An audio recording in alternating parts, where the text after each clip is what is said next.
Hopefully you're all full up and that you enjoyed your lunch.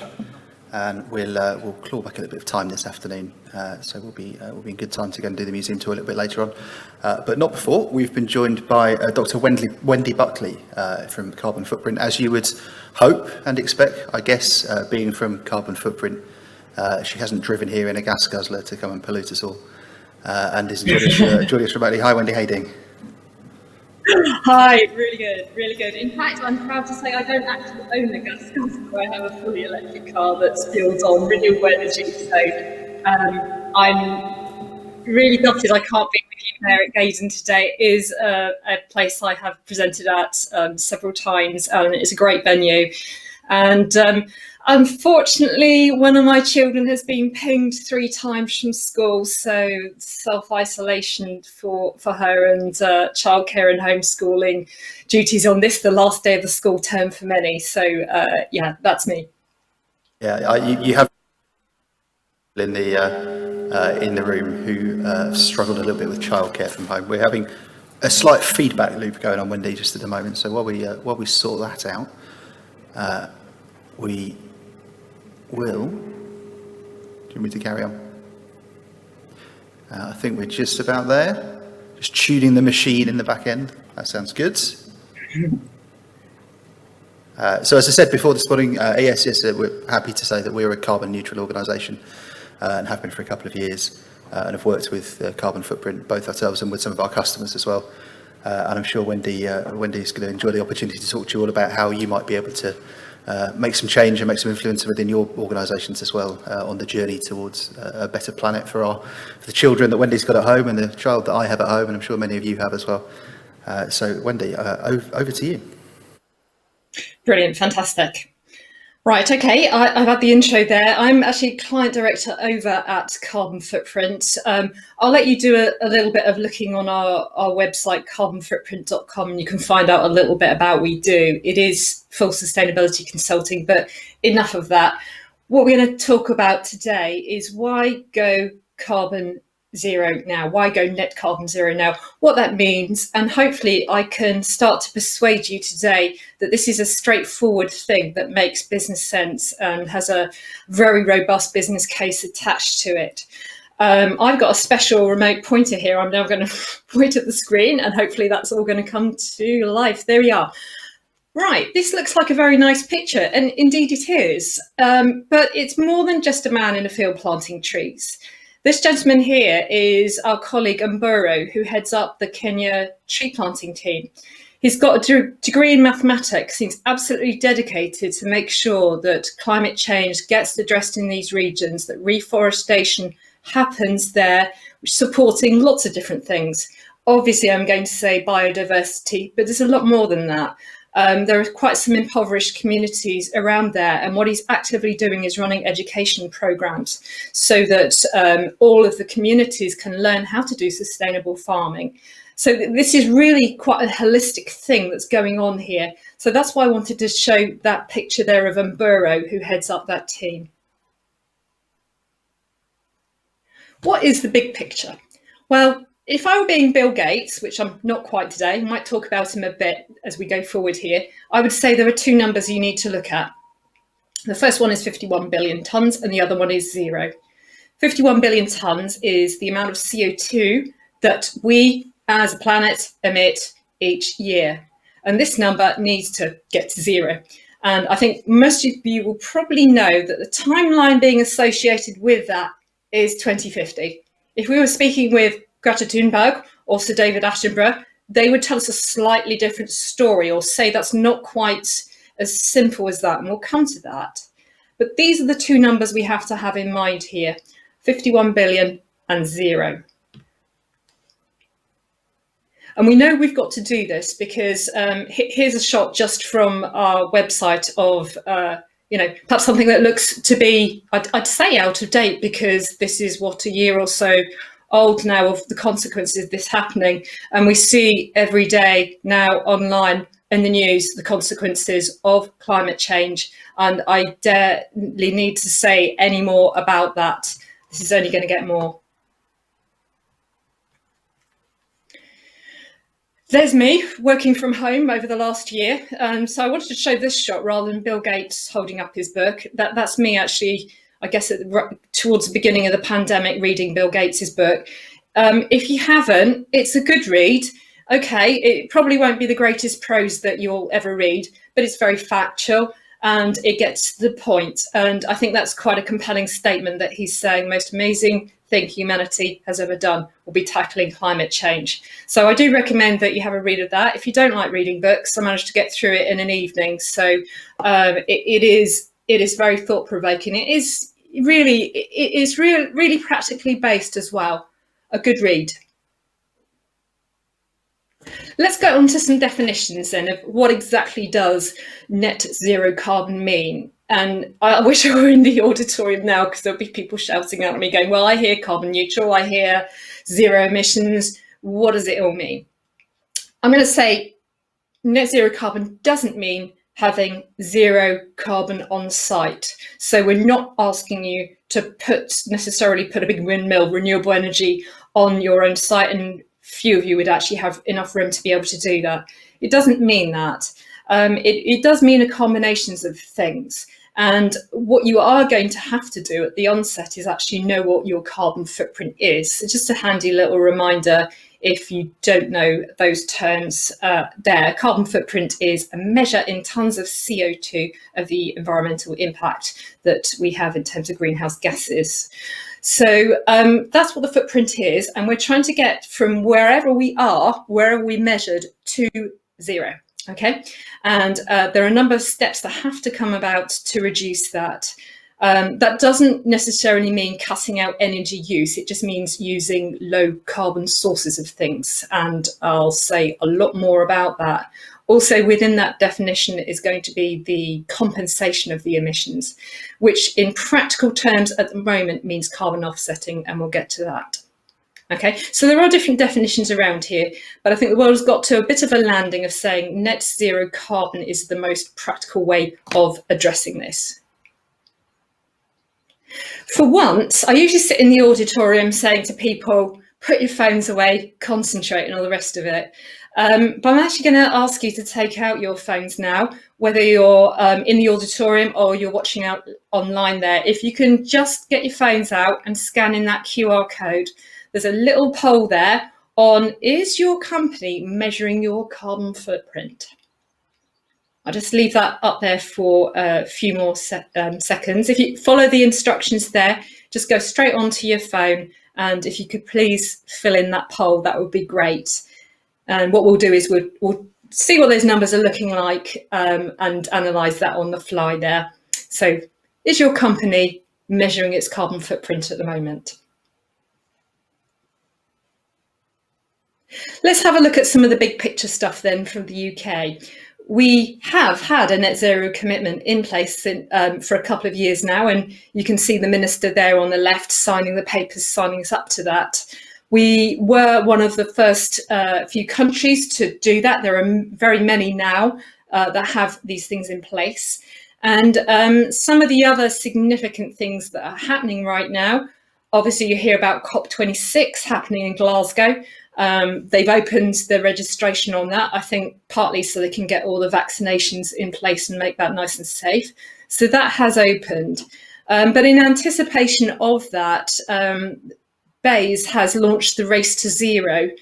And it's worth having a little look at that actually, because that does provide a route for you to join in these activities. And I think for SME businesses, that is free to get involved in. There may be a little bit of cost for larger businesses, but if you go to that website, you can check that out and see what you can do there. There's some big picture stuff then from the government. I mentioned their names earlier. These folks would tell you a different story, and they would tell you that we need to do significant action and faster if we're going to break this curve and keep those emissions to less than 1.5 Celsius compared to 1990 levels by 2050. We need to move faster, earlier. We're going to talk about how that can happen. I can anticipate a question saying, yeah, this is all very nice, but what is the business case? And There's a lot that's changed just over the past few weeks, and most significant, I think, of that is the government's procurement policy note, PPN 0621, very catchy title. And what this is net zero procurement for all folks that sell or are tendering into the government. And the threshold for this has actually been set quite low at just £5 million per annum. So this applies to main government departments, executive agencies and such like. And there's quite a bit to this. This is worth really paying attention to. And the little image there at the bottom is a little video that we put together last week, which is a walkthrough of PPN 0621. And really the headlines of this, I've told you who it applies to. What you're going to have to do is disclose what your carbon footprint is. So back to that carbon footprint measurement. You're going to have to commit to net zero carbon by 2050. But it's not just enough to say, yeah, I'll commit to it. Yeah, I'm going to do it. That's not enough. They want to see exactly the plan by which you get there. A couple of slides time, I'll show you what you do in terms of quantitative target setting to make that a robust process that you can follow. On top of that target setting, you're going to have to report every year your progress against that and how you're actually making those reductions. And they're calling that the Carbon Reduction Plan, or CRP. Perhaps the most significant step in this also is you're going to be asked to, or you are being asked to, publicly disclose this. And that's really the first time that's happened. I think it's coming up in a bit as well. There is something called Streamlined Energy and Carbon Reporting, or SECR, or SECA, if you like, which is the route by which all large entities now have to report their carbon emissions in their annual report and accounts. It sits there in the director's report section, if you're unfamiliar with that. So perhaps, with this, the government's thinking, well, you guys are having to do this anyway, so we're just formalising this, and we'll make you put this in the public domain as well. And we can understand why, because they have their own commitments that they're trying to meet, and they want to see these things running down supply chains. If you were to talk to any of my colleagues at Carbon Footprint, they'd say, actually, many private sector businesses are already doing this, already do ask the suppliers in their PQQs to do this. So it's a really good time to take this on board. Please do have a look at the video. It's only about 4 minutes long, and that will give you a heads up on exactly what you need to do. There's also a little template in there, which basically is the format it needs to go in, so it couldn't be easier. The IT sector is already heavily bought into this, and obviously we already heard about the organisers and their carbon neutrality. You might have heard of these folks called Microsoft. They've made a big statement about their carbon neutrality from the word go. So offsetting all the historical emissions there, which is a very big and bold statement, and actions are following on from that. And that's really leading the way. There are other tech companies that are following suit, and certainly lots of my clients in the IT sector are now doing this. And it's great to see IT leading the way. Let's have a look at some of the developments in tech more generally and how these are contributing into things. If you're thinking, oh my gosh, this is all landing on me, what do I do? Well, we've got decarbonisation of the national grids going on, and we reached a significant point where the economics are equally balanced for fossil fuel-based energy generation and renewables. So really that's pushing things towards renewables, and we'll see rapid decarbonisation of the electricity grid. So that's great. There we go. And in terms of other sources, transport is significant, and the organisers were really pushing me for my slides last week. I said, no, I can't give you them right now, because the Grant Shapps, the minister, was about to publish his transport plan, and that came out and made some more commitments in terms of electrification of road transport, and actually for aviation as well. So even though I've put these images on here of some cars and an airline there using sustainable air fuel SAFs, the situation's actually moved on from there. So just over the last day, we've seen 2 new aircraft announced being full electric. Okay, they're small at the moment, they're proving the technology, it's going to scale up, and that's going to eventually bring truly zero carbon flying to the people. Okay, I'm not talking about using synthetic fuels here. I'm talking about using hydrogen or some other form of battery technology from renewables to bring that about. So this is all happening. And another thing you might want to have a look at is a thing called the Freedom Flight Prize. And that is the multi-million-pound prize that Carbon Footprint is associated with and leading up, in fact, about the challenging for a 100-seater truly zero carbon flight across the Atlantic. So doing the classic Heathrow to JFK in less than 7.5 hours, that's the challenge. And there are lots of competitors and things in there for that. And we believe that's going to be won within the next 10 years. So all these good things are happening on a bigger scale and with tech to help us. So that's the kind of background there on the tech. So with that in mind, let's do another poll because it's fun. Phones out again, this time just to get a sense of, for the businesses you work with, who's got a net zero carbon commitment in already? Okay, I'm going to let you actually say who's got a carbon neutrality commitment. Let's cut you a little bit of slack here. Who's got net zero or carbon neutrality in place already? So just a couple more seconds there for you to scan that in and have a go. As I said earlier, we'll try and get the results of that on the fly and just show those up at the end. So there we are. Do you have a net zero commitment already? Right, going back to roll our sleeves up and how are we actually going to achieve this, there are 3 main steps to do. First of all, you need to have a measure of what your carbon footprint is. The little image up the top there I'm showing you is the carbon footprint calculator. Business calculator is on carbonfootprint.com's website. So please do go visit that and you can have a go at filling in what yours is. On an interesting basis, it's also a personal footprint calculator if you want to work out what your household emissions are as well. Those are 2 separate ones there that are online. The first thing to do is to measure how big your footprint is, and then you know how big the mountain is to climb. The next step is to mitigate, which means to offset the emissions, offset the damage that you've already done, to put it in those really blunt terms there. And just the little image there is a renewable energy project. It is an internationally certified one, and that is a great way to get going on this. Okay, so mitigate those emissions. But the next step is to reduce. And this is where you need to start to build up what CapEx you're going to need in the business, what equipment you're going to need, what you're going to do with your transport, what you're going to do on site, what you're going to do with your energy tariffs, and so on and so forth. Those things need to come in play. There will also be behaviours as well. What can you do to reduce energy on site? What is being wasted?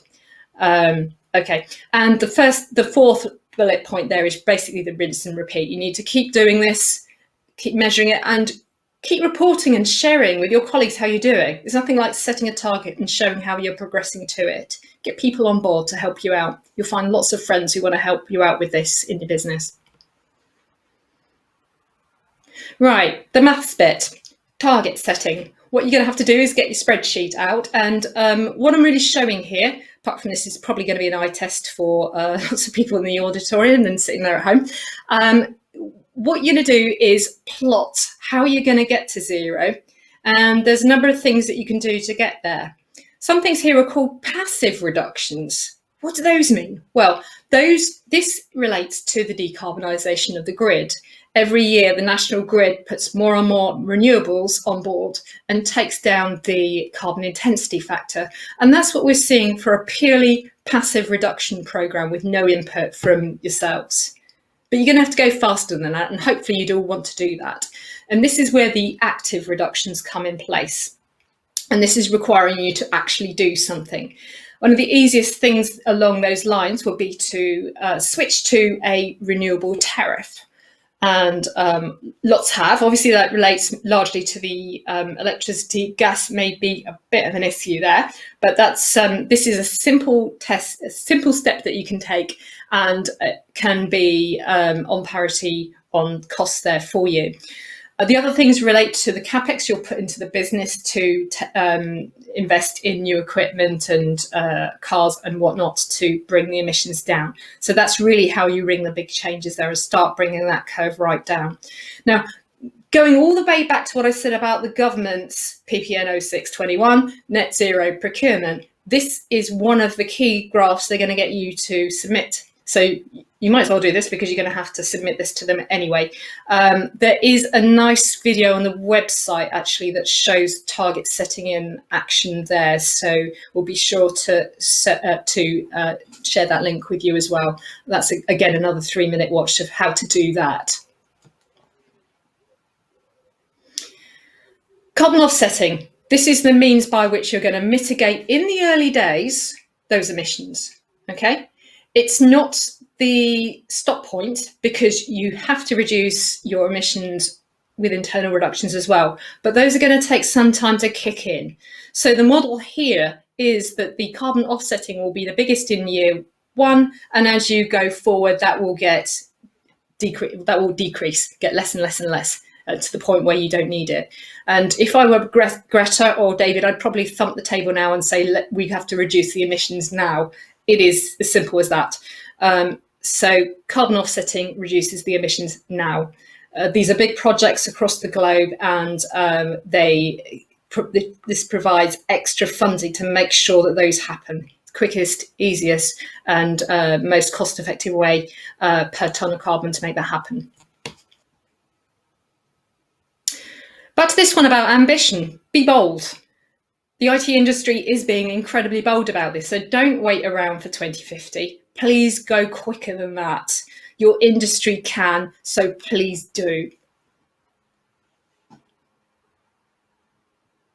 At this point, someone will usually put their hand up and say, what about trees? So let's talk about some trees. I'm actually sitting in the Basingstoke and Dean borough, and this is tree planting close to the M3 motorway. And it's very good site, lots of biodiversity as well, and lots of volunteers came out to help us. So it's a thing people like to do. Let's just talk about some numbers for things. We can't rely just on tree planting because it takes too long and it takes too much space. So this would normally be a bit of a shout out to the audience. Not quite today, but if we wanted to mitigate compensate the emissions of Basingstoke and Dean Borough, we would need to plant a lot of trees. And actually, in terms of the area we need to do it, it will be twice the size of Basingstoke and Dean.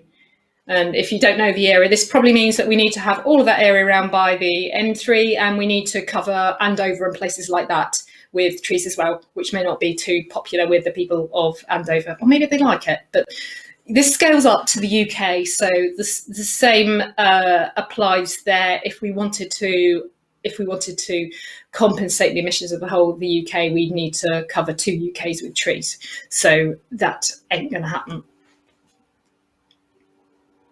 Just to show you some quick screen grabs from what are typical carbon offset projects, if they're not tree planting, what are they? Renewable energy. There's also projects which have community dimensions, things such as cook stoves projects and clean water projects, which as well as reducing carbon provide community health and welfare benefits on top. You can all see there the typical sort of cost range of doing that. And to give you a sense of what that might mean for your type of business, for office admin type organisations, so away from manufacturing and logistics, the emissions tend to be round about 2 tonnes per person, okay? 2 tonnes per person. So you can all scale up and see what that means for your business. That will be a rule of thumb there. So in terms of going carbon neutral, is multiply up by the number of your staff, probably roughly about 2 tonnes per person, and then you can work out the maths from there.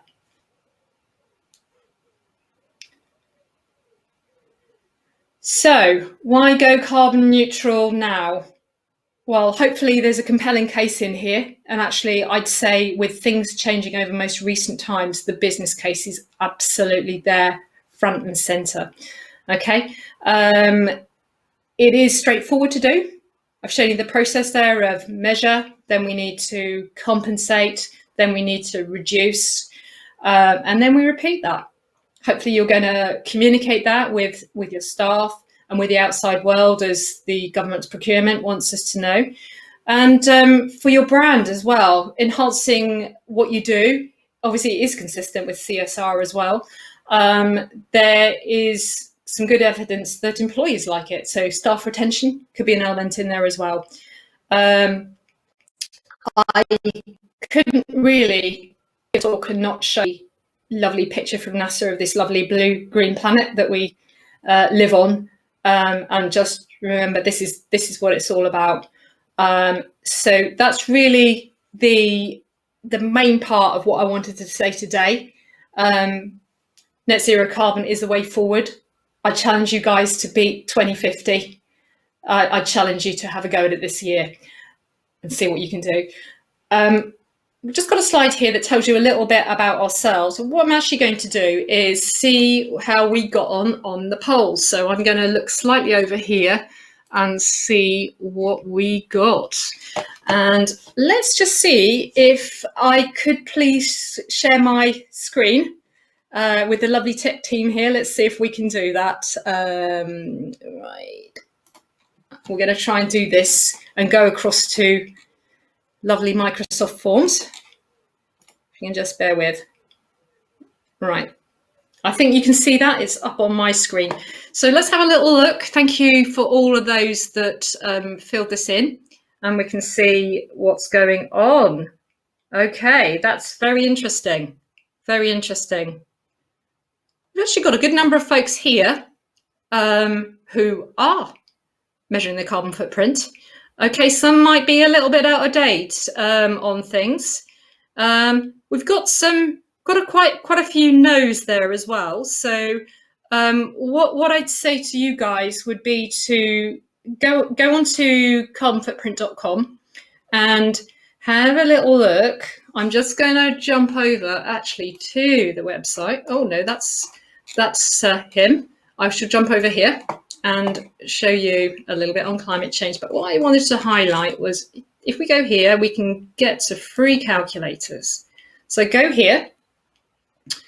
The URL for this is at the end. And here is where you can click on small business calculator or personal individual calculator if you want to have a look at that. So just to give you a little view on how you go about measuring your footprint if you don't have that at the moment. So thank you very much for filling that one in. We've just got enough time to go and have a look at net zero. So let's have a look at the responses in here. Right, we have some yeses. That's fantastic. That's very good. I'll give you some numbers associated with these things in a moment. I'm actually really pleasantly surprised that so many of you actually have a net zero commitment already.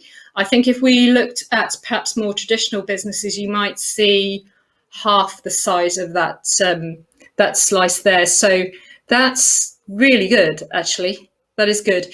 Obviously, the majority of you still got work to do there, and it goes back to the point of, let's get you on the trajectory to do that. Measurement is the first place that we need to go to bring that about. I'm going to stop sharing my screen just now. So let me do that. And we'll go back to the slides. Let's see if we've gone back. We have. Okay, thank you very much. Brings us really to the end of things. We work with over 500 corporates each year, and a whole range of SMEs as well, for all parts of their carbon management and net zero journey. So there are some names of some folks we work with. And if you have any questions that you wanted to ask me offline, those are my contact details there. So please do get in touch with us, and I would love to have more of a conversation with you. let me know what you're doing in your businesses already. That would be great. Thank you very much. The calculators are really straightforward to use. I can tell you that from first-hand experience, and the carbon footprint team will support you with doing that. You saw Ken's project at the beginning of the slides that Wendy had up, and Ken's is one of the projects that EACS supports on its journey towards carbon offsetting and carbon neutrality. So thank you so much, Wendy. What a shame you couldn't be here with us, but hopefully we look forward to joining you up with some of the people in the room, and we'll take the carbon journey from there. Thank you so much. All right, thank you.